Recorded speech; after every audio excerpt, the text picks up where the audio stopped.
How's it going, everyone? I hope you're all doing well, and as some of you may know, I recently switched over from an iMac-based productivity system to a MacBook-based productivity system. So today, I thought it'd be fun to take you guys through a productive day in the life with my new M1 MacBook Pro system. So, let's cut to the morning. The first thing I do, of course, is to wake up. Now, I don't actually use my MacBook for this, I use my phone, and I like to get up immediately, have a glass of water, take my medication, have a shower, and then after this is the first time I will turn on my MacBook Pro. I'll be taking you guys through a productive day, so in this case, I will start writing immediately. However, often this isn't the case. I like to script earlier on in the morning as I find I can get more done at this point. I love the quiet of the early morning and it's just a really nice way for me to wake up. I also find that ideas do come to me more naturally first thing in the morning, so it makes sense to try to get down as many of those as I possibly can. I use Google Docs as my main writing program as I'm a big fan of those cloud storage options, and in the background, I use a service called Focus at Will as it's been found to increase focus by 200 to 400%, and as someone who struggles to get in the zone,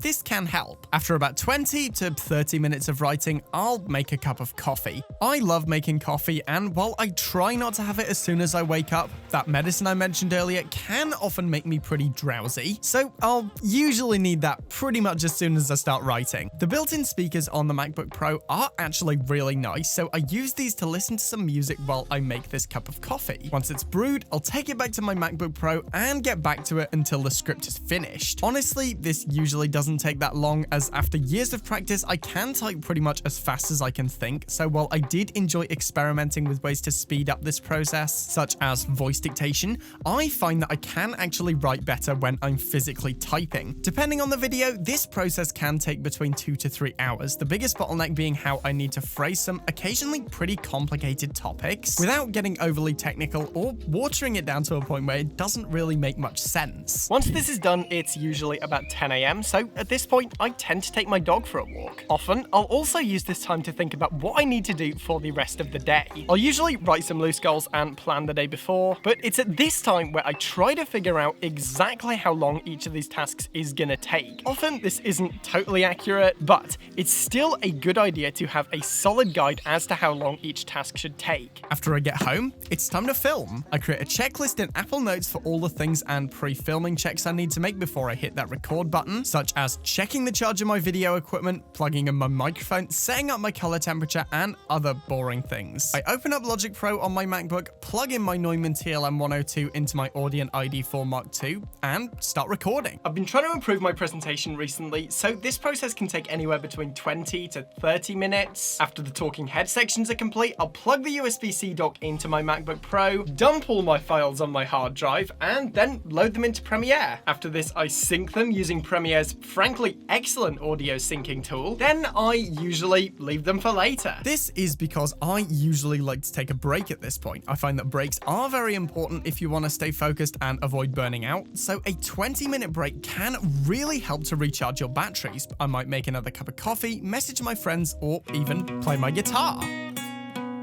As I said before, I've already synced my audio and video clips so I can simply go through my timeline, chopping out bad takes like a maniac. After this, I test my audio crossfades, my color grading, and then I open up Google Docs again. I like to use that same document that I wrote my script in to create a shot list. This will not only include shots that I need to get in a checklist form, but also special shots that I'll need. This may include photos from a phone I'm reviewing or scenes and sequences I want to create. This process usually takes a good hour to think of creative shots that are going to showcase the product in a way that I want, that also look pretty. I want my videos to look beautiful, so this can take some time. I've probably forgotten to eat lunch at this point, so I might use my MacBook to look up a recipe for something I've cooked many times but still can't quite nail. But this again gives me some time to recharge my batteries, maybe watch an episode of The Simpsons, eat my lunch, and then get back to it. I use my MacBook to track my shots as I work, see what props I might need or how I want to set up my lights, and this can take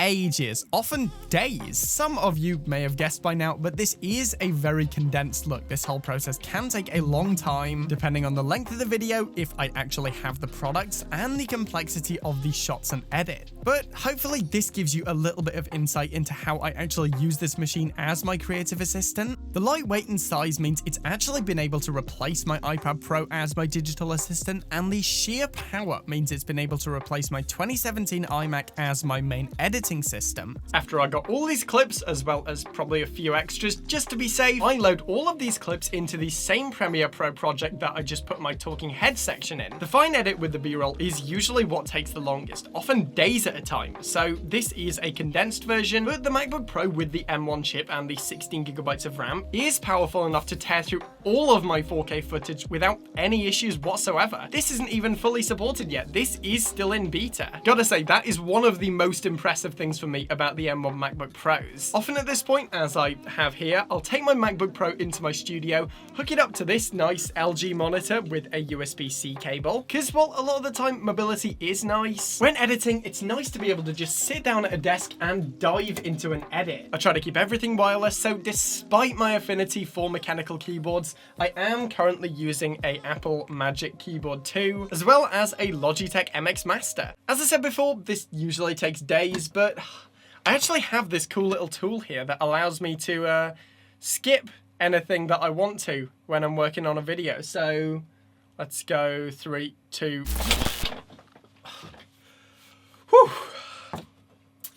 It's done. Next up, we're making the thumbnail, and this is actually one of the main reasons as to why I decided I needed to upgrade in the first place. I use Lightroom, Photoshop, and Luminar 4 to edit my thumbnails, the latter being an incredibly taxing piece of software to run, and on my M1 MacBook Pro, it runs like a charm. I like to keep my thumbnails simple, as you'll have seen, so I don't add unnecessary text or graphics. I'd rather just edit a nice, high-resolution photo to portray the video without relying on clickbait, and I've got into a system now where I found what works for me, so this process usually doesn't take too long. Following on, I open up that Google Docs file again, I write my description along with a load of titles that I think could be appropriate, and I upload. Overall, switching to the more mobile M1 MacBook Pro was definitely the right choice for me. One of the reasons why I chose a MacBook rather than that new iMac is because I wanted a mobile workstation. I find that if I have the option to work anywhere, I'm able to work as soon as I have an idea, whereas with my previous setup, I'd have to go out to my studio to do any work whatsoever. So the fact that I can have this thing with me at all times and just get to work as fast as possible means that I'll miss out on less ideas, keep my motivation up, and just get more done. It's a weird one, because a lot of people I know actually get into the zone better when they can sit down at a desk, but for me, the best ideas usually come at the most random of times, and so being able to get those down as soon as possible is pretty nice. The battery life is also awesome, so the previously mentioned getting down to work whenever really isn't an issue. Whereas with some of those older MacBook Pros that I've had experiences with in the past, battery life hasn't always been great. It's not only helped my life creatively thanks to the nice performance, but also it's helped me to get organized. The portability means I can carry this thing around pretty much wherever I go.